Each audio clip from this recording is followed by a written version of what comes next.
Hey everyone, welcome back to the channel. It's great to see you all again. If you're new here, don't forget to hit that subscribe button and join our growing community.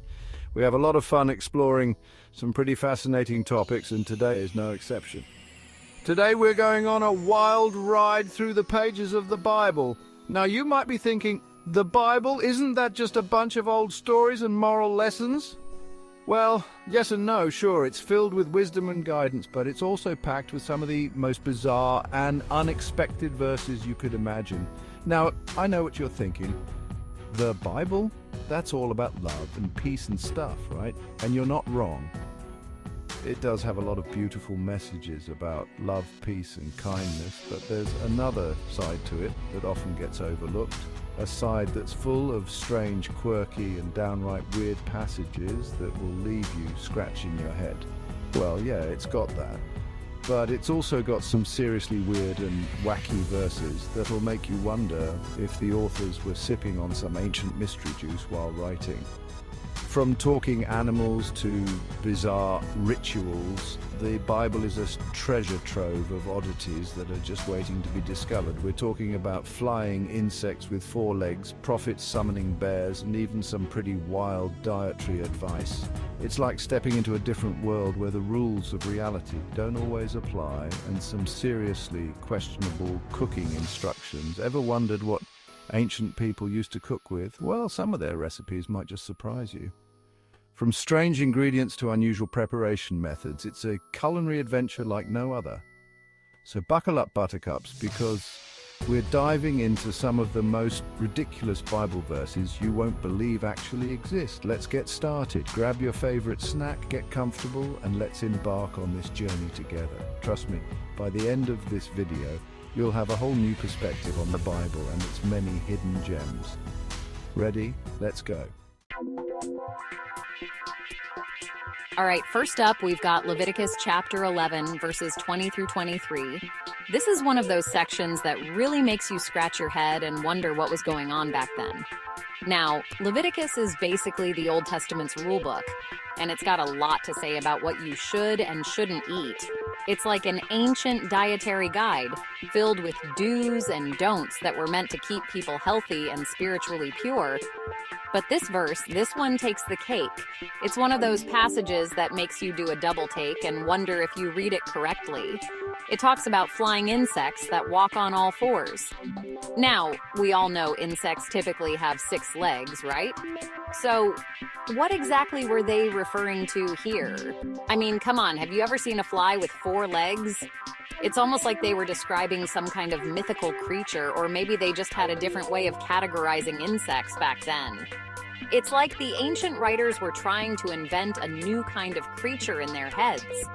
Or perhaps they were observing something that we don't quite understand today. Maybe they saw insects in a different light, or their observations were influenced by the limited scientific knowledge of the time. Maybe they just got their wires crossed, or maybe they were just messing with us. It's fascinating to think about how ancient people interpreted the natural world around them. But seriously, what's up with the 4-legged flying insects? Were they seeing something we don't see today? Or was it a simple mistake in their writings? Did they have tiny little crutches? Imagine a fly hobbling around on miniature crutches. It's a funny image, but it also makes you think about how they might have tried to explain things they didn't fully understand. Were they early adopters of prosthetics? It's a wild thought, but it shows how creative and imaginative people can be when trying to make sense of the world. The world may never know. It's one of those little mysteries that adds to the richness and intrigue of ancient texts. It reminds us that there's always more to learn and discover, even in the most unexpected places. Next up, we're heading over to 2 Kings chapter 2, verses 23 to 24. And let me tell you, this one's a doozy.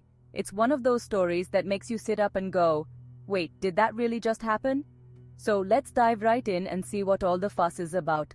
So we've got the prophet Elisha just minding his own business, walking along, probably deep in thought, or maybe even praying. Suddenly, out of nowhere, a group of kids comes up and starts making fun of him. Now these aren't just a few kids, it's a whole gang of them, and they're relentless. They're calling him names, mocking his bald head, and just being downright disrespectful. Now, I'm all for a little playful banter, but these kids were being straight up rude. It's like they had no idea who they were dealing with. I mean, this is Elisha, a man of God, a prophet with some serious spiritual clout. But Elisha, he's not having it. He curses them in the name of the Lord. And guess what happens? This is where things take a wild turn. You'd think maybe they'd get a stern talking to or something, but no, Elisha goes full on Old Testament on them. 2 bears come charging out of the woods and maul 42 of them. Yes, you heard that right. 42 kids, it's like something out of a horror movie. 1 minute they're laughing and jeering, and the next, they're running for their lives. I mean, talk about an overreaction. I get that. Prophets probably have a low tolerance for disrespect, but 42 kids? That's a lot of bear hugs. It's a story that really makes you think about the power and authority these prophets wielded. They weren't just spiritual leaders, they were forces to be reckoned with. And those bears, they weren't just any bears. They were instruments of divine retribution. It's a reminder that in those times, the consequences of disrespecting a prophet could be swift and severe. So, next time you think about making fun of someone, especially a man of God, you might want to think twice. You never know when a couple of bears might be lurking nearby, ready to teach a lesson in respect. All right, hold on to your hats, folks, because Deuteronomy chapter 25, verses 11 to 12 is a wild ride. So picture this. 2 guys get into a fight, and one of their wives jumps in to defend her husband. Now that's true love right there. But here's where it gets weird. If the wife grabs the other guy's private parts, the punishment is to cut off her hand. I mean, talk about an extreme reaction. It's like, okay, we get it. You're trying to protect your husband, but maybe next time just throw a punch like a normal person. Let's talk about food, shall we? Specifically, let's talk about Ezekiel 4:12 to 15, where the prophet Ezekiel gets some rather unconventional cooking instructions from God. Apparently, God wants Ezekiel to bake his bread over a fire fueled by human dung. Yeah, you heard that right. Human dung. I don't know about you, but I'm not sure even the strongest hot sauce could make that appetizing. I mean, I'm all for trying new things, but I think I'll stick to my gas stove for now. Now let's talk about family matters, shall we? Specifically, let's talk about Lot's daughters in Genesis 19:30 to 36. After escaping the destruction of Sodom and Gomorrah, Lot and his daughters find themselves living in a cave. And well, things get a little weird. See, the daughters are worried about preserving their family line, so they decide to get their father drunk and lie with him to conceive children. Yeah, it's as messed up as it sounds. I'm not sure what's more disturbing, the incest or the fact that they thought this was a good idea. In Exodus 4:24 to 26, we witness a rather tense moment between God and Moses. God's pretty upset that Moses hasn't circumcised his son yet, and he decides to take matters into his own hands. Literally, he tries to kill Moses. Luckily, Moses' wife, Zipporah, steps in and saves the day by quickly circumcising their son with a sharp stone. Talk about a close shave. I guess the moral of the story is, don't mess with God's circumcision schedule. Judges chapter 3 verses 21 to 22 tells the tale of Ehud, a left-handed assassin with a very specific target, King Eglon of Moab. Now Eglon's a pretty big dude, literally, and he's got a thing for privacy. So Ehud uses his left-handedness to his advantage, hiding a dagger on his right thigh and claiming to have a secret message for the king. When they're alone, Ehud strikes, plunging the dagger so deep into Eglon's belly that the dirt came out. Yeah, it's a pretty graphic scene. Love is a battlefield, they say. But in 1 Samuel chapter 18, verses 25 to 27, it's more like a slaughterhouse. King Saul offers his daughter Michal's hand in marriage to David, but there's a catch. The bride price? 100 Philistine foreskins. Yeah, you heard that right. David, being the overachiever that he is, brings back 200. Talk about going above and beyond. I guess the takeaway here is, love is priceless, but in biblical times, it could cost you a couple hundred foreskins.